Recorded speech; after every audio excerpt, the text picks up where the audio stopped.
Welcome back to my YouTube channel. My name's Remy, this is my second YouTube video and I've literally just finished editing my first video, so I'm coming back with a few more tips and tricks on how to make the video more lively and better to tolerate.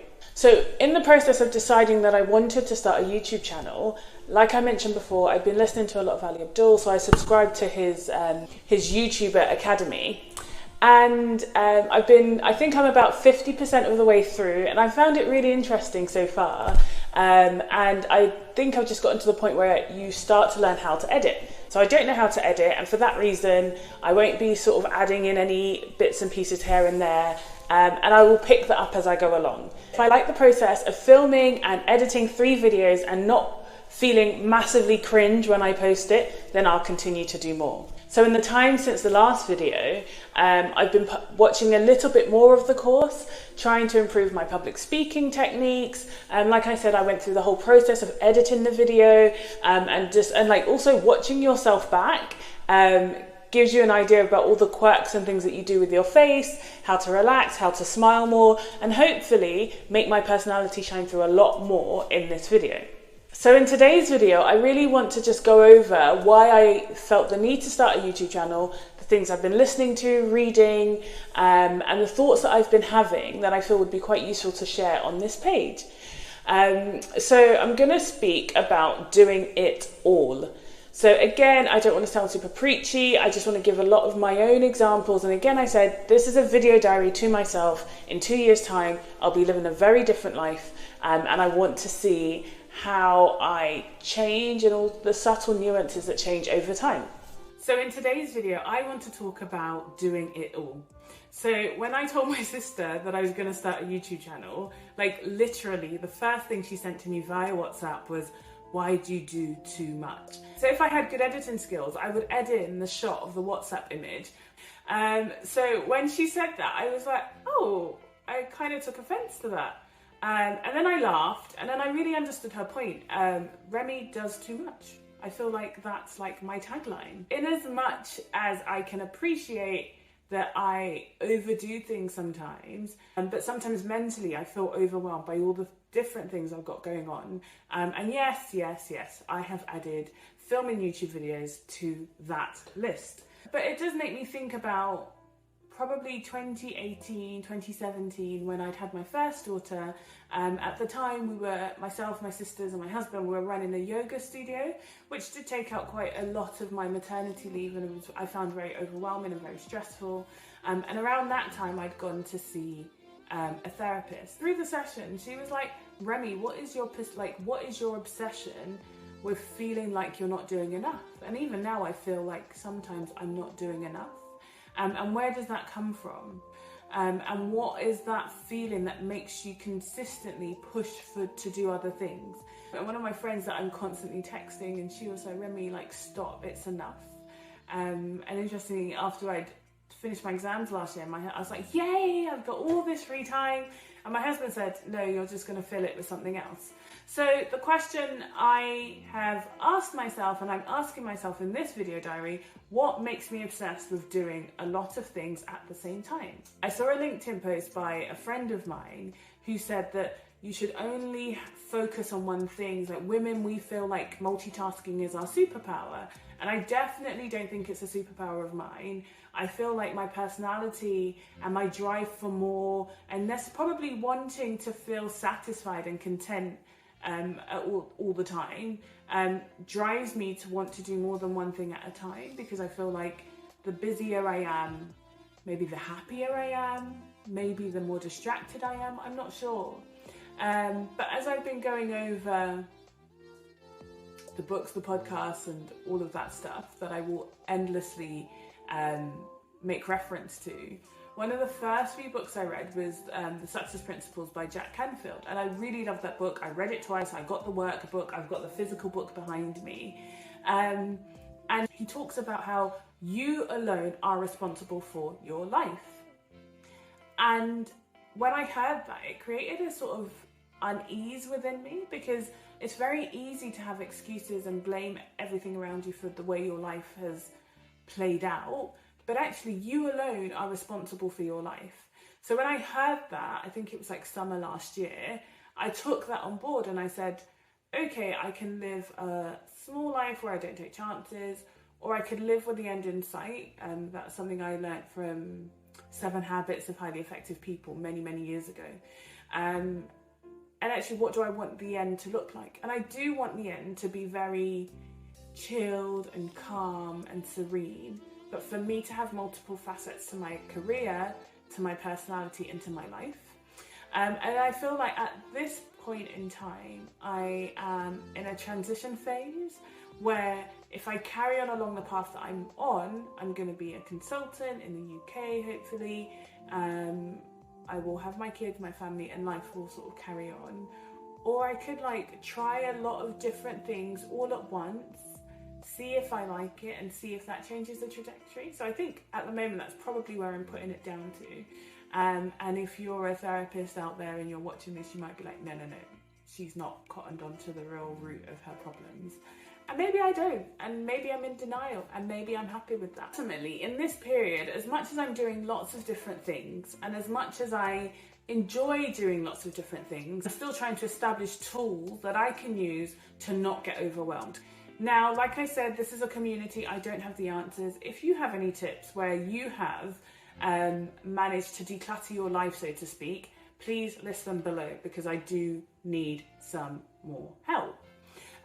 So I was listening to Feel the Fair and Do It Anyway, and there's a chapter in the book that she talks about having a 9-place grid, and you put different bits of your life in there, and then you focus on what's good, what's bad, and what you can do to make it better. And so what that looked like for me was, yes, I'm a mum. Yes, I'm a wife. Yes, I'm me, because that's actually very important.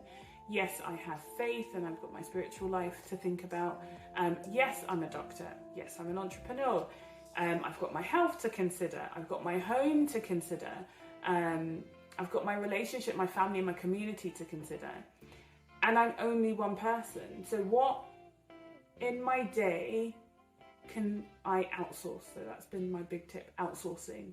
I can outsource the cleaning, don't judge me. I can get more help with the kids because there are certain activities that I could get someone else to help me with, therefore giving me more time to do the things that I truly enjoy. And then I can time block, like, what's the point of me sitting down every evening watching 2 hours of TV, getting really tired, not doing anything productive, where I could probably go to bed slightly earlier, wake up slightly earlier, exercise, meditate, maybe get a tiny bit of work in and then go to work. And then also with my evenings, I'm just not watching as much TV, so I'm doing a lot more work. I almost feel like a student that's doing exams, but I'm doing a lot more work so that I can get through my admin, because that's often what bogs us down. And I'm just trying to waste less time. Like, I'm trying to be a bit more purposeful with my time. So when I think about my life before kids, I'm like, oh my gosh, I was so time rich. Like, I had the luxury to watch Grey's Anatomy and to watch Station 19, or what was the big one? Scandal. Like, thank God it's Thursday with me. I would give my 3 hours to those ABC shows. But now, as time's gone on, as I've gotten busier with life, I'm actually prioritising what I do and don't spend my time in. So if there's a new series out, I'm going to wait for my sisters and my friends to text me about it. Case in point, I got 2 text messages about how great Love is Blind was. I then went on Instagram, Kim Kardashian was like, Love is Blind season 6 is so good. And then I was like, okay, probably something I can do in the background while I get some admin done. And then I watched it. I'm probably still only on episode 7, but I watched it. And for me, that was worth it, as opposed to scrolling through Netflix looking for something to watch. Similarly, my husband and I, again, he's working really hard, I'm working really hard. We're not sort of spending our nights right in front of the TV anymore. And then it's like, from his little office, oh, should we watch a movie tonight? Yeah, sure, pick one. And then we get that sort of quality movie time, as opposed to taking it for granted every night. So yes, I'm doing a lot. Yes, I'm in a transition phase where I feel at the moment in my life that actually doing a lot of things right now is going to be more beneficial for me in the long run. And I'm time blocking, I'm decluttering, I'm learning to say no, I'm learning that no is a complete sentence, and I'm learning that not every opportunity needs to be pounced on, that sometimes if it doesn't align with the goal, then don't do it. Yes, it might look good, it might mean I've got something more to post about, talk about, but yeah, just don't do it. So those are my rants. I might have to do like bullet points below because it feels like I literally just ranted at the screen. But for now, epilogue. So I, growing up, loved to read novels. Loved reading novels. And I'm the type of person that I just don't like it when the story ends. I can't imagine that the characters that you fed me for 300 pages have now disappeared and I need to now make up my own ending. So I'm a very massive fan of an epilogue. So my epilogue today will be probably my starting point. This all started when my sister recommended a book, and for the life of me I can't remember the book, but if I know how to edit, I'll put it up here. If I don't, I'll put it in the comments. And after that I then went on to be like, yeah Remy, change your life. And I got the Sharma 5 a.m. Club on Audible, as recommended by a random out on TikTok. I loved it. I did love it. I didn't actually really enjoy how the story was told, but I did like the principles, and I did like the idea of getting more done and shifting your productivity hours forward.